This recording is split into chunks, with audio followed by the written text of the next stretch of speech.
Hola, ¿conoces Bearbirds?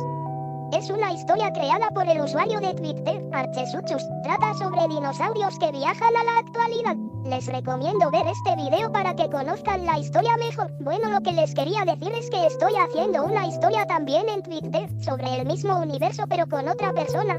Por favor, vayan a apoyar en este usuario. También subiré videos hablando sobre registros de dinosaurios captados en la actualidad. Obviamente todo ficticio. Bueno, solo era eso. Besitos mis panas.